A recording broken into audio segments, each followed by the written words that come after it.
All right, good afternoon. We have the one and only Matt and Craig from Ray White TMG. Welcome. I really appreciate you coming this afternoon. It's a little bit later. I thought it was morning still, but it's not.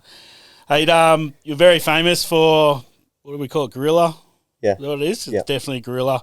Well, my kids, they actually sit there and say to me, they call you the crocodile hunter because I came to one of your movie nights and you're actually doing a walk through a house and you're pretending to be Steve Irwin. So, Yes. they still refer to you as the crocodile hunter, but, very unique. I love the way you market. Obviously, it's pretty cool. There was a Christmas one I like with the leprechaun over here. I'm excited to have you. So let's start first. Give us your take on the real estate market at the moment. Interest rates, Olympic Games coming, We'll take stock this rates. shit off first. Yeah, too. take that off. We're going to do the whole interview with this. You do the whole interview like that. We need one person to take us seriously. Yeah. Matt, How's you the go. industry at the moment? Like what? Yeah. I think it's overly positive and confident. Yep. We saw, November, December, January, quite a quiet season, which is, historically Pretty normal, but isn't it, for that what time happens. of year? Absolutely. But interest rate drop has obviously happened and helped boost a bit more confidence with buyers that we're seeing. It's not 100% there and where it was 6 months ago, 12 months ago, but it's slowly edging back that way. It's a positive sign. Yep. Good start for the new year.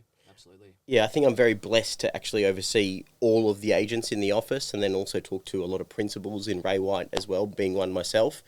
That's pretty much the trend. That buyer confidence is starting to come back, and I think with another rate drop, it'll start to grow again. But I'm always saying to buyers at the moment, it's cheaper than what it will be if the rates start to drop, because then the competition intensifies, money's cheaper to buy. But then, we've got a forecast as well. Olympic Games is coming in 8 years or so, so what's that going to do? And I really wanted to do some research on previous countries and cities that have actually had Olympic Games, and when has it peaked? Like, is it actually leading up to it? Is it during the Olympic Games? How long after? So that's a little task and a little homework for us. So then Try and forecast and get ahead of that curve. Do you find there's a gap now between, obviously COVID hit, the market went up 40% or whatever it is. Do you find there's a gap now of what your client, goes, 100%. I want to get this price, but they're 100%. going to get a price here? Because I feel like that, I look at properties daily, I get the notifications and I'm always looking for a bargain. But do you find there's a gap now that you got to close for them? Because I actually think the gap is always there. It's always there. It's not just 100%. And it comes down to humans. At the end of the day, a seller always wants as much as what they want, and usually it's more than what the property's worth. Yep. And a buyer wants to buy it for less than what it's actually worth. But it's our job to just bring that together. And I think what we're finding now is, because of 2021 and COVID and that expectations and what the market did, that owners are still grabbing on to that hype and grabbing on to that anchor point. Yep. And that gap is still substantially large. hard to master with the people to... 100%. Yeah. But it's something that we really focus on as a business, and trying to sway it into the seller side, because we're paid by the seller. Yeah. But just nurturing the buyers, which Craig does incredibly well, and just giving them confidence, but also using a bit of skill set there on fear of missing out, and creating the competition, not just waiting for the sale to happen, but creating the sale there as well. But then also trying to help sellers understand that a price is just an opinion. It's only worth as much as someone's prepared to pay. Yeah. And we have to get that in facts, gather as much information, and make educated decisions along the way. Yeah. Okay. Makes sense. Craig, probably met you, I don't know, maybe 5 years ago. Earlier than that. Was it? Yeah, Maybe longer? Our first encounter was in 2017. Wow. October. Was it? Yeah. There you go. When I unfortunately bought my first house from him. Yeah. And now you're working. You met him. Oh, 5 no, I years ago. said you two, but me. That's Yes. right. But we'll go to that. You guys, you brought your first home off Matt, and Yes. now you work for Matt. Yes. Full circle. It must have been good service when he sold that It house. was to you. terrible. You ready for this? I turned up 45 minutes late. Only because I called him and said, "Hey, we've got an appointment. Did you remember? Did you forget about it?" Completely forgot about it. So what, you Wasn't in just the want to diary. work for him to teach him how to, show the clients how they should be Time treated. management. Zero. I'm still Zero. shit at that. Yeah. I'm surprised we got here on time, actually. That's pretty wild because that's how life works sometimes. Full circle. That is full circle. 100%. Yeah. Yeah. I stitched him up, but I felt so bad, so I offered him a job and he took it. Yeah. 7 years later. Obviously, Matt must be good to work for. I watch a lot of your social media. It looks like you have some cool stuff going on. There's always something going on, been to your movie nights and that. And I think you're very different, as real estate agents and the way you do things. I reckon it's cool. Some of the videos, I'm like, wow, I'm like, okay, that's fucking cheesy, but it works. It's smart. So keep doing what you're doing. I think just differentiating ourselves and standing out, and there's a lot of agents that do the norm, which the market is used to seeing. It's saturated. Yeah, it's saturated and it just doesn't have the engagement. And I think that's one of the biggest things is marketing the property to the biggest audience we possibly can, and how many different creative avenues we can use to do that. Yeah. And Matt obviously was the pioneer essentially in our marketing material and those ideas. Keep coming. Yeah. I like it. Yeah. Watch this space. Watch this space. We got some big things on the horizon, so look out. Awesome. Craig, you've obviously sold a property for me. Sold one of my homes. Did we meet? I think you might have door knocked. Is it? Yes, the first encounter. I've had a lot of door knockers, right? And I normally don't talk to them, mate. So just not surprising. You've done something right. But, Yeah. As a person that you sold for, you did everything you said you're doing. You delivered more than what we expected. So as an agent, very happy we were. So let's talk flipping. Obviously, I engaged you to sell a house that I flipped. Yeah, so I do that for a living as well on the side. Flip one home a year or whatever. I might build a second level or, that sort of scenario. So let's talk flipping. What are your biggest tips? Bit of knowledge around it. If a client wants to, what sort of areas? Is there certain areas where a client can go, right, I might buy a home for $2 million, spend $500,000. Can I sell it for $3 million? Any of those sort of tips that you can give people that are looking to dabble in the property market to try and make $1. Yep. I think it comes down to obviously due diligence and doing your research beforehand. Yep. Having a look at your buy-in versus your buy-out and being realistic with those numbers. Yep. There are different marketplaces where you're going to get better capital growth if you do a knockdown rebuild versus a renovation. Yeah. So knowing, I guess, the exit point, I would say, and then reverse engineering that back. Yeah. So, and just on Craig's point there as well, the buy-in is probably the most important part. It's you want to make your money. Most of your money is made on the buy.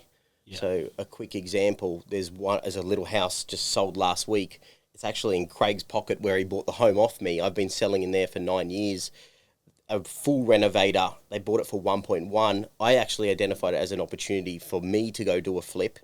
Didn't go to it. I was doing something else on the side. So bought it for 1.1, just put 250 into it, and they just sold it last week for 1,690. Wow. So 6 months. 6 months. Yeah, in and out. So a very astute lady. She knows what she's doing. She knows the high end and what it could reach because I helped her with that. And then she bought very, very well at 1.1. So your money's made on the buy, but Craig just nailed that whole diligence side of things. Okay, so what do you think she spent on the home? 250. 250. Yeah. So brought it for 1.1, 250 plus some agent fees, walking away with some really good 200K in 6 months. 6 months. Buy-in 1.4, round out, exit. It's better than working.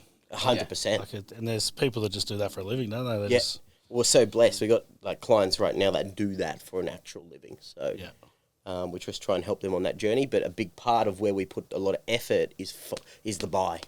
Yeah. So some people just getting that price right 100%. To make sure you can.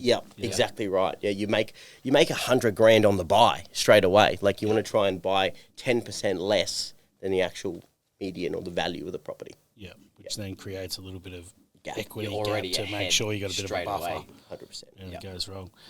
Talk knockdown rebuilds. I seem to be involved a lot now in areas like Broadbeach. It's probably our main area where clients are spending 2.5 mil. Other areas on the Gold Coast that you think, like where would you recommend? Broadbeach, Palm Beach, Burleigh, where pinpoint positions, on the water is fantastic knockdown rebuilds. East, north, west, does it matter? It does. It does, yeah. If you're building in Broadbeach waters, say you're building a $3 million home or something, you're going to get the same resale value for a north or an east as you're going to get to a south or a west? No, I think there's definitely a market for that northeast. Yeah. But in terms of that, like if you're Broadbeach, depends on what street it is. If it's Monaco or whatever it may be, that's a little trade-off. Exactly right. Yeah. Yes. Yeah. But because there's a lot of things to think about there. Obviously, southerly winds just smashing you, rain all the time. Yeah. Does that obviously would have some effect on? From what I can see, it looks like south homes and sort of definitely south don't get as much. And west, not quite there. Yeah. In my experience. 100%. Northeast is definitely the prime position. The prime. Capitalising on views as well, view corridors down canals as well. Yeah. So if you had a west facing, but it was at the end of the canal and you look straight down, you're not looking across into someone else's house for privacy. Because some of those areas are really thin canals, aren't they? Exactly. Yeah. So if you got a 30-metre water canal distance, you feel like your neighbours are almost looking directly into your entertaining space. Yeah. So if you can't get to that north water facing block, trading that for a west facing but end of canal position, looking down, you can skinny dip. Yeah. Yeah. Do that too. And swing the lap up and back and see everyone looking in it. Yeah. Watch for bull sharks. Those around at the moment. But, not for me. I'm waterfront in Broadbeach Waters, and last week we had the cyclone, obviously, so she came up about 2.5. I was only come up about 2.5 metres, but almost enough to start getting worried. But it was true waterfront, that was. Yes. It gives you a perspective on wealth building. What's the end goal? I think it's just very important that to some capacity in a person's life, they're working towards building wealth. At the end of the day, we're humans and we want to provide the best life that we can for our family, our kids, and also live the best life that we possibly can. So a part of that is building wealth and just slowly chipping away. Like you don't have to have a 6-figure job to start building wealth. It just comes down to your disciplines, how you look at the world, your savings, and having a goal so that you could actually just buy something and then, over time that appreciates. So you buy a $400,000 unit, you might sell it for $550, there's $150 there, and you just start to accumulate and climb that property ladder there as well. So I think it should be very important, and property is a major vehicle, if not the safest vehicle to do that. Question for you. So let's go back a little bit in time. Our parents truly believe you must buy a house, you live in that house, you pay that house off, and that's your dream, right? That's it. That's how you're going to get ahead. Yeah.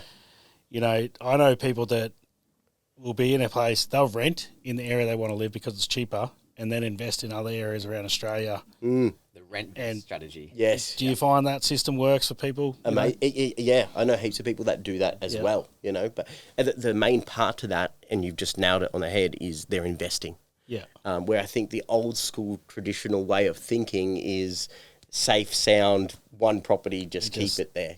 Like sometimes your first property is a stepping stone to you actually building wealth there. So because I fear for my children, I know you guys, like, how are they going to buy homes? 100%. Like, are you going to be funded it? Like that's what I feel like we're going to, you think by the time my kids are 12 and going 14, so by the time they go to buy a property, it's probably going to be $2 million median house price. Well, they're going to need $400,000 deposit. It's just not going to happen. Like I just can't. Scary. I don't know. It's 100%, which puts a lot of pressure on us, as parents now to try and get ahead so that you can help them. They've got a chance. You know what I mean? And if you had that one home, you're never going to be able to do that. Exactly right. Yeah, which is so important to have a couple there. So that you can. And I have these conversations with my mother-in-law, and she thinks like that, obviously, and I'm going, well, times have changed. You used to buy a home for 40,000 or something, or 100,000. Now the homes are 2.5 mil. It's totally different. Exactly right. The numbers are totally different. So the market. It's always trying to predict it, isn't it? So how do you guys follow the market? Obviously you're just going off trends, or you're going off raw data of we're selling, like where is the market going? That's an interesting question. I'm going to let Craig answer that first. I'm always looking at the market, and I believe I like to think, so I'll get my back up here again, keeps turning off. This is just a curveball. So how do you follow the market? Is it just a personal thing? Do you follow sales all around the country? Because I know there's normally areas like Sydney, Melbourne, they're normally trendsetters. Yep. And then, the rest of Australia follows, but we're the Gold Coast, everyone wants to live here, so. Exactly. I don't feel as though personally that affects our market, Sydney and Melbourne. It does by way of buyer inquiry and the migration, but I don't believe we follow the trends as such. I think maybe 10, 15 years ago we probably did, but we've established a market on our own merit. Yeah, we're a little ecosystem of our own, I think. From a Ray White corporate perspective, Australia follows New Zealand. We're about 8 months behind, so whatever happens in New Zealand, 8 months will follow. What's happening in New Zealand at the moment? I'm not following them. I think property prices dipped. Yep. But that all depends on the governments and stuff there as well, and if they align. But my actual answer to that is I don't actually spend a lot of time trying to follow and predict the market, because I think it's a waste of time. I think it's really hard to do that. I just go off, and I'm very blessed to be in position to sell high volume of properties so that I can get all the information from there, the buyer inquiries, talk to all the other agents. Raw data. Exactly right. Yes, that's how I go off the market and what's happening. So, if there's shitloads of buyers through all my agents' open homes and we're getting 20 offers on the weekend, and that's how I know that there's a strong market, there's a supply and demand there. So if someone comes to you tomorrow, wants to sell their home, you've got the raw data of going, this is what we got on Saturday or Sunday, this is what's in the market it's pretty much say, great market to sell, or hey, it's shit at the moment, can you wait 3-6 months and we reassess? Yeah. Okay, that's cool. Very smart. Top 3 mistakes in buying and selling. We got... Yep, I would say the due diligence, not researching an area well enough for a period of time and rushing a decision. Well, actually, let's go off that, Craig. Let's think laterally around that. Knowledge. Knowledge is power. And when it comes to buying, yes, 100%. But even when it comes to selling, 90% of sellers choose the agent for the wrong reasons.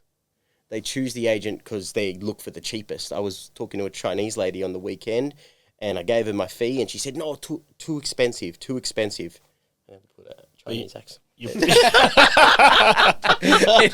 the accent. Give us an accent. I tried an Irish one this morning. It sounded like an Indian. The Irish was terrible. To be sure. That was better. This morning was worse. It sounded like an Indian. You'll see it soon. Yes, but yeah, she was just saying, too expensive. And then I said, okay, let's do apples with apples. And I said, who's my competition? And it was a guy that had sold 3 properties in 12 months, and he was doing it for 2%, and I'm maybe $5,000 more expensive, but I'm dealing with $1 million asset, and I've got 60 sales to my name as opposed to 3. And there's a good chance that you're going to get well more than that $5,000. Yes, that comes to my next point. The cheapest agent will be the most expensive agent. Yes. Yeah. So it's that knowledge. Can be gained and made like that in a conversation. With seconds, 30, 40 grand with an inexperienced agent that doesn't have the right skill set or dialogue. Yeah. Versus, a veteran of the business. So they make the decision on saving money at the end, not actually gaining money at the... saving money at the beginning, not gaining at the end. So knowledge is definitely one. I think emotion would be number 2. So when I buy property, I take my wife out of it completely. I don't even involve her in any of that. And I just go to her and say, hey, we bought a house today. That wouldn't go too well with me.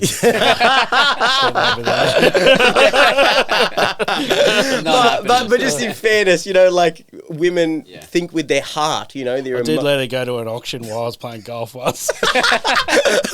Worst mistake, right? Never happened again. Overspent. But point in case, right? Oh, mate, they saw her coming. I'm on the phone. No more. I actually learned that recently. I bought a house on Friday night. And my wife wasn't involved at all because I knew if she was involved, that clouds my judgment. It puts pressure on me and I don't make logical decisions. So I'm not saying cut out your wife, obviously, but I'm saying if you're going to do it together, just make sure that you're on the same page and you understand that emotion is the biggest killer when purchasing real estate with logical decisions there as well. So I think that's a big mistake too. And to be fair, skilled agents will look for emotional buyers. That's exactly what we're trying to establish if it's not there. And fabricate, you know. Logical buyers into emotional buyers. Amazing. Yes. Yeah. So, well, they're doing their job because they're trying to get every dollar for the for the seller. So 100%. Yes. Yeah. Any other advice there on that? Oh yeah, you asked for 3. Yeah. Shit. Knowledge, emotion. What about people's expectations? That was what we were discussing. Yeah, amazing. Yeah. Yes. Yeah. You're being flexible with your criteria. Often we find buyers will come through and they'll say, this is exactly what we want. Like their wish list, we'll call it. And as long as they hit 5 boxes out of the 5, they will buy. But they'll be looking forever. Yeah, they'll be looking forever. Exactly. They're looking for the unicorn that doesn't exist. So we'll say if it's the price that you can be flexible with, or the location, or the property's condition. Those would be like the 3 pillars. And if you can get 2 out of the 3, it's a good decision. Yeah, or if they want the butlers, but it's the perfect home, but without the butler, you've got to compromise on your expectations. And then from the seller's perspective as well, like, yes, we all want X, but hey, if Y is the ultimate best price, it is what it is, you know, and we've got all the evidence and we've gone through the process to actually do that there and perform that and provide that for you as a seller. Yeah. You've got to move a little bit with that, I think. Yeah. So, nailed it. There you go. Good one. Probably something left field, but so the Gold Coast roughly has 800,000 people now. Likely to go, they're saying 1 million people. So obviously when you got a property market, even if it's dipping in New Zealand, like you're saying, or wherever, and we sort of follow those trends, is it safe to say that if there's an extra 200,000 people going to move here, well, property prices are not going to dive? Correct. You wouldn't imagine. It's somewhere to live. Yeah, it's derived on supply and demand. Any ecosystem, any industry is supply and demand. So if the demand keeps coming, the supply based on trends is negligible. Yeah. And I sat down with the master builders, the guy that runs the Gold Coast branch today. Yep. And the same thing we're talking about, there's just not enough homes being built and these people are coming here. So the only way is up. High-rises. High-rises. You look at places like Palm Beach and now it's just full of high-rises and obviously everyone's against it, but that's all you can do, you know. So it's interesting times. So Ray White TMG, last couple of years, it's been exciting to watch. I love. We're not 2 years yet, is it? No.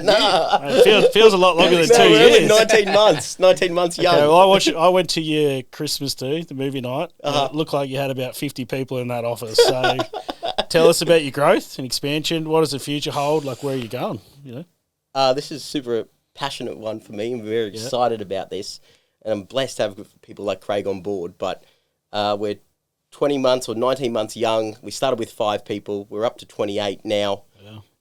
We've got people working from home. We've got 120 square meters in the middle of Carrara. So we're having issues. Yeah, very fast. 6 months ago. A long time ago. And on top of that, we've got limited phone reception. I know that every time I call you. Craig's going to walk outside. I had to walk outside and take your call. I'm at the office. I've got to walk outside. Hold on.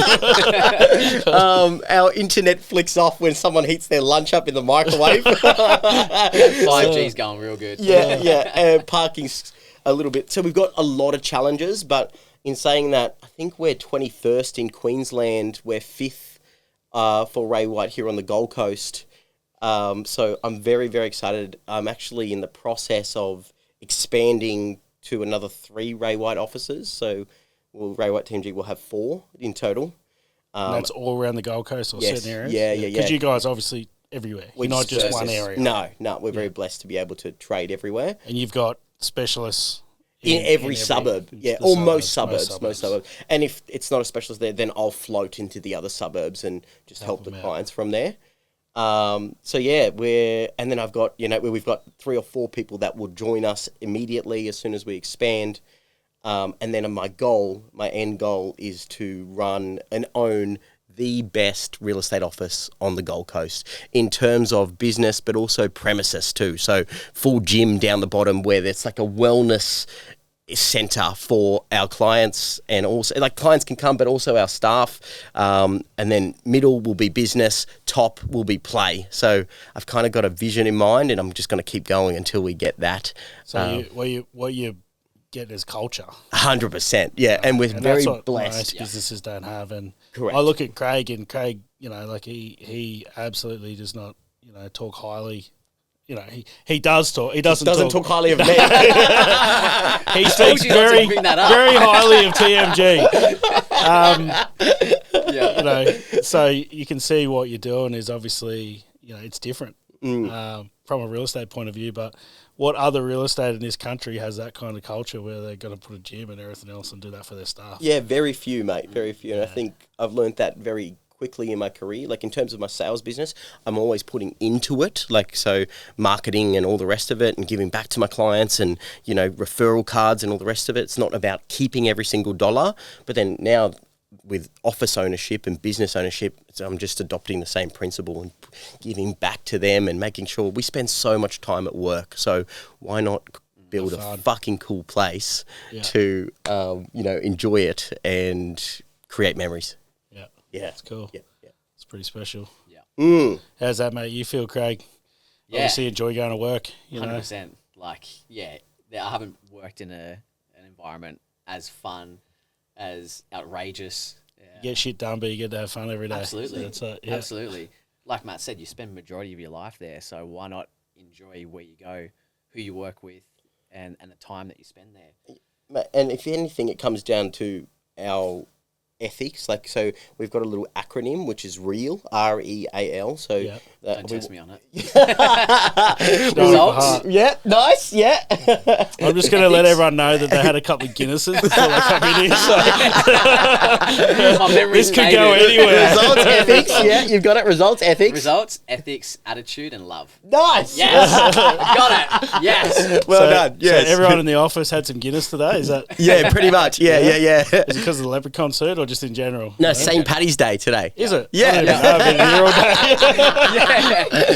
No, it's St. Paddy's Day. So there's 11 people out of the 28 that have never tried Guinness. So we thought it'd be a good social experiment to get their reactions. And Did you film it? Yeah, we did. Yeah.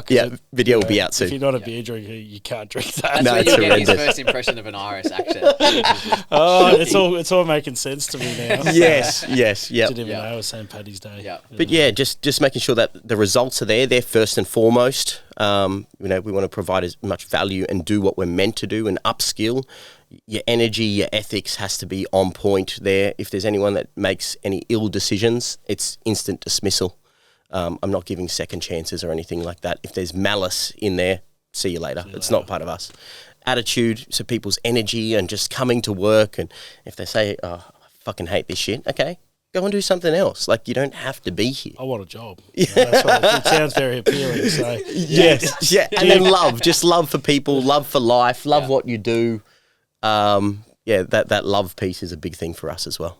Yeah. From what I've seen, you are more than a boss. You're involved with their lives, and that's, more than just being a boss. 100%. Like, and we go back to that wealth piece. Like, we just helped our graphic designer buy her first property after 2 years after deliberating, and I was like, nah, like, let's go. So she just bought last week. I want to see them get ahead in life. Like, when our ship rises, they rise with us, kind of thing. So that's my purpose and my mission in life, is just to help people get ahead.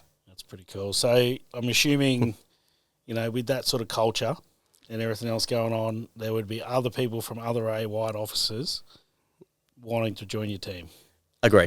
How does that go down? Not well. Best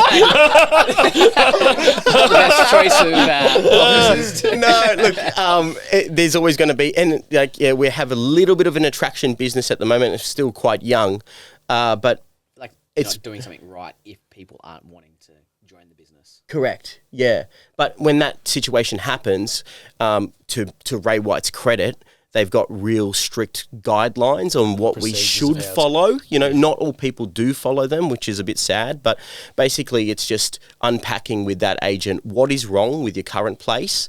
Go and fix it. You know, address it with the principal. Go and fix it, because we don't want a pack mentality of sharks and piranhas eating each other. We want to work together in cohesion. So we just push them back to their principal, try and fix it. But in the same respect, if they're going to leave Ray White and go to another brand, I'm going hell for leather. Like, Do you have conversations with the directors? the or other whatever, principal, the other 100%. Yeah. And then I would call them and say, hey, Transparency. look, just a heads up. That's the best part about Ray White. He's a as well. liability, you know, like he's not happy. Go and fix that. Go and try and Yeah. repair the relationship. Yeah, 100%. But when you're producing a culture like that, you know, It's a little gotta bit make hard. Some unhappy people. Yes, You know, yeah. 'cause And then- in fairness, we've had our fair share of challenges, like through our growth and our birth there, like just other people trying to make our lives hard. But Yeah. I guess that's the test of a leader, is to endure those challenges and keep pushing forward. Very exciting times ahead, eh? Mm. Yeah. Cool. Looking forward to the videos. Yes. You guys are obviously known for, a lot of those sort of exciting videos. Still got a little bit of time left, so I'm going to move it in a direction of where should we go? Point to Matt. Matt can talk, everyone. He I'm loves trying not to talk, believe it or not. He's trying to palm it off to Craig, but he wants to be the Quick centre of the show here. I think we were saying we wanted to, I guess, understand your business and your side of things as well, as Yep. much as we possibly can dive into that. Mm.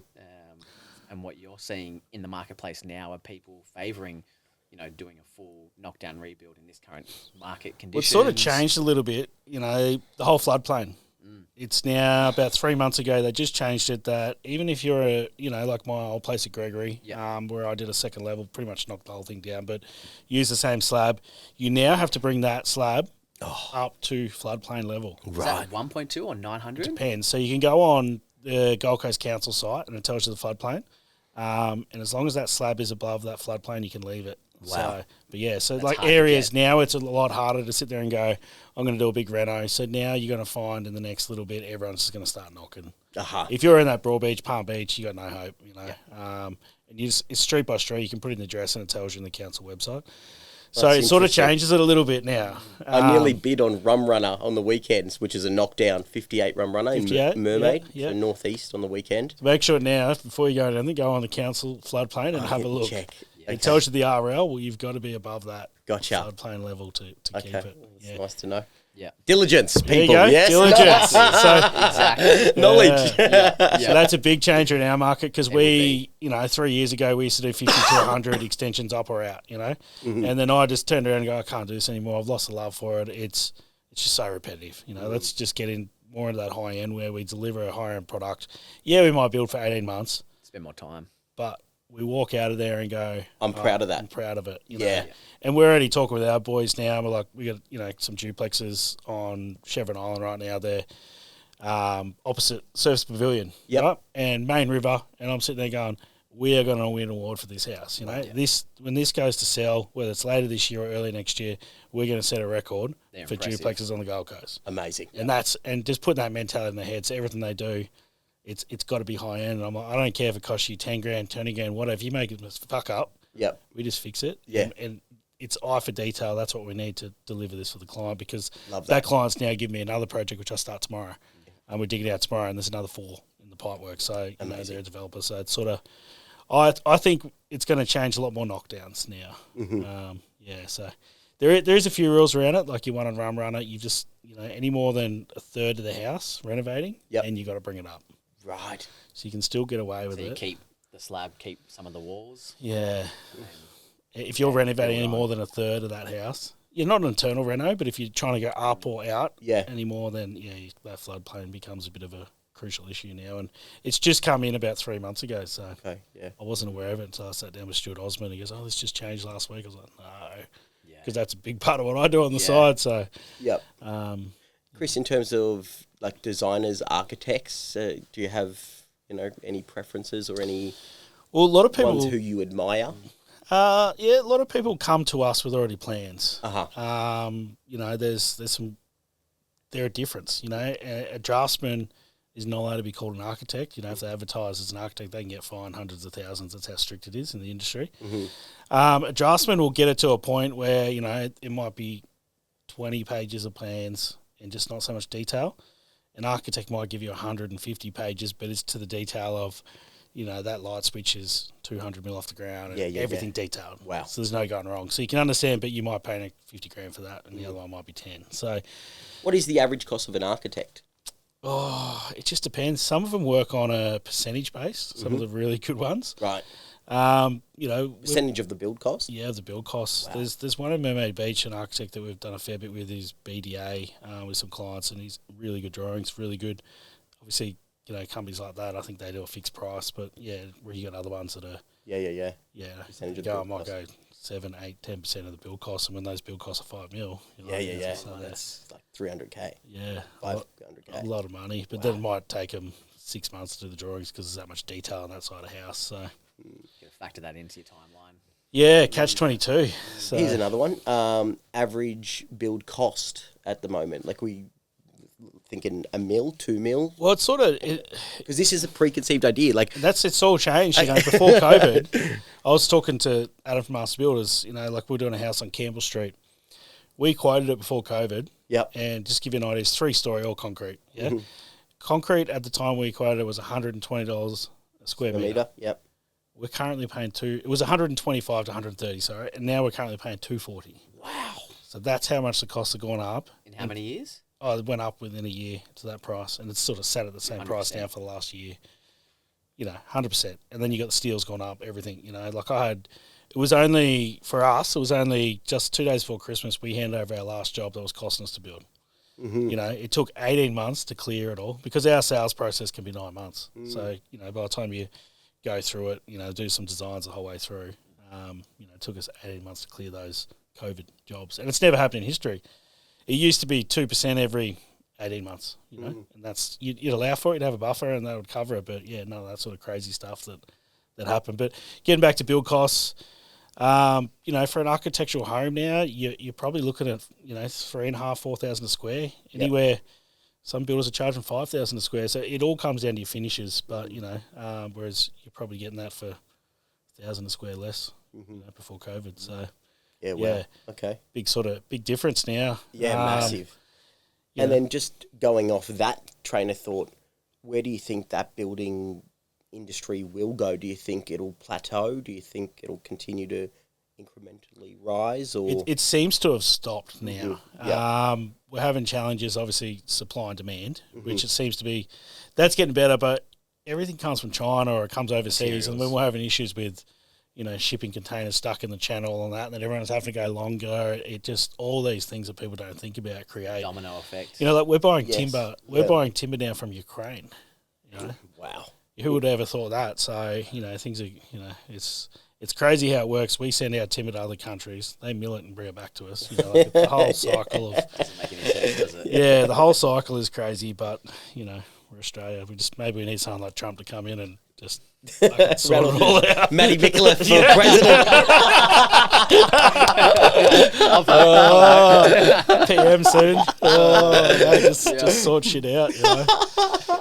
But first thing you better do is stop the tax on beer, because that's fucking out of control. 100%. Every 6 months, I'm like, mate, Yeah. dearest in the world now. So, yeah. But no, building costs, they're, it seems to have settled now. So we're sort of not seeing the rising. But then a lot of builders put in their contract now that it, you know, Has a contingency there. or we'll sit there and there'll be wording around it. Say if it goes up, you'll be given the cost difference, you know, that sort of thing. Whereas we copped it, you know. Sure. There's a lot of builders that, you know, something like 20,000 builders went under in the last 2 years. Wow. And even the guy at Master Builders, Adam, he said to me, he goes, the average builder lost $1 million during that period on the Gold Coast. Wow. The average mum and dad builder. Yeah. Anyone who couldn't afford to lose that went under. Out. Yeah. And then you had people like Metricon who got, you know, I think Victorian government gave them 50 million or something because they realised it was going to be, you know, this is Tough what time. everyone talks about. Well, it's going to cost them 100 to go and finish all these houses. You're better off keeping them afloat, then it's a lot cheaper. But you know, and they're Australia's biggest builder. So if they were going to go under, it wasn't good for the whole industry. So. One last question on that train of thought, Chris. what do you think is the key to your success? You know, like you've had a long stint in this, you've had some amazing projects. What do you think is your secret to success? I can see my wife waving Take credit. behind every good man is a good woman. There you go. 100%. Yeah. The key to our success, I guess I touch on a bit of what you were saying. You have to do as you say. You know, the biggest thing is it doesn't matter if it costs you fucking a fortune. Your word is all that matters. If you say you're going to fucking do it, do it. You know? And I say it to my guys, and we had a breakfast last week or whatever, and I said to them, and I drill it all the time, and I'm like, if you won't accept it at your house, well, don't fucking do it at my client's house. Amazing. And that's So it, good. you know. Like, standards. You got to have the standard. I'm like, there's no way. Like, and I say to him, mate, that's shit. You wouldn't do it out of your house. And he agrees with me. Well, don't fucking do it here. Yeah. You know, like There's it's no just, difference. oh. And it's hard because the Gold Coast, the trades are slipped. Yeah. They're not as good as they used to be. Yep. And there's this thing called RPL now. You might know it. It's, what is it? Recognition of prior learning. So these guys have gone out. They might have been a labourer for 7 years. Next minute they're a tradie. Yep. You know, because you can go to RPL. So I just think the quality's slipped, you know. And it starts with the staff that you have. You know, I've got a first-year apprentice, and I'm already sitting there going, I've got to get this guy upskilled already, you know. So we have a duplex starting tomorrow. We're digging out the machine. It's getting surveyed tomorrow and the next day. So I've already said to my foreman, I go, look, I'm going to send you over our first year. And he's just, really, first year? I'm like, I want you to teach him how to set out the whole job. You know, spend 2 days with him while he's there, mark out every screw pair, every footing, and then he's like, oh, isn't it a bit early? I'm like, nah, we got to put it in. Got to invest a little bit in him because they're just not where they used to be. Yeah. It's the same in our industry. Like it takes 4 days and $600 to become a real estate agent. Yeah. Like the entry is just so low. Do you find that market's just flooded with the real estate? Oh, yeah. And then, you know, like they don't have any clue on how to negotiate or custom service, whatever it may be. And then they drop their fee, like old mate earlier on in the podcast, to bottom dollar. And they've sold 3 properties in 12 months, you know, or they've just done the three-day course. Yeah. And COVID then was now the they're... worst for that. Oh, yeah. The amount of agents that joined KFC managers coming into real estate. Yeah. All you have to do is open a door, essentially, then to get the house sold. Yeah. Do you find it's cutthroat? I know when I've sold, when you list a property, it seems to be you've got fucking 20 flyers sitting in your letterbox that week. You know, like I'm sitting there going, I've already got an agent, but they're already sitting there going for the jugular in case you don't work out with that agent. Yeah. So from a business perspective, we actually countered that situation. So what we do, and it comes from the top, which is myself, every single one of my agents from day zero will conjunct with any agent in Australia. So we'll work with any agent in Australia. Won't do that. A lot of agents, a lot of principals, a lot of companies won't do that because they want 100% of the commission. But at the end of the day, it comes down to the integrity piece. You're looking after your own wallet or you're looking after the lives of your client. So I'd rather take 90%, 80%, 70% of the deal to ensure that we've given the best result to the client. So what our clients can say to other agents attacking them, hey, my agent actually works with any agent from any company. Call him. Yep. Call him. Yep. I've got a buyer, which is not normally 9 times out of 10 full of shit, but that's their way to get in. We'll work with the agent. They're going to give you a piece of the pie. Yeah. So we've kind of counteracted that. Amongst a lot of other things there as well. It's funny how this circle works, right? Because Craig, before you worked for Matt, was selling a house for me. And he wasn't conjuncting with other agents, right? One of your agents is knocking on my door, still trying to get it. We spoke Craig had about to this. call him up. He told me You told me to call him to tell I was him like, to can you tell him to go away? I'm like, Go away. I think you said fuck off. That was funny. I enjoyed that conversation. Respectfully, I enjoyed And that. then he's like, can you I'm tell like- your guy to fuck off? And then about a couple of years later or whatever, you're working there. He's a good mate of and mine he's a good now. mate of yours. It's like, fucking life just, this Gold Coast, isn't it? It's like, good. I do relive that every now and again just for the Do you? laughs. Shits and giggles. Yeah. It's pretty funny. No, good times. Yeah. All right. Well, we really appreciate you coming. You know, pity you didn't put that suit on for a bit longer. I look forward to seeing more videos and keep inspiring others and you know, good luck. And I really want you to be the #1 Ray White office. We'll be there. Gold Coast. We'll be there. Yeah. Be there? Yeah, Yeah. it's It's happening. happening. Yeah, we're right Let's there. go. Ray We White appreciate you TMG. having us. Yeah, thank you so much. Thank Thank you. you. Appreciate the time. Thanks, mate.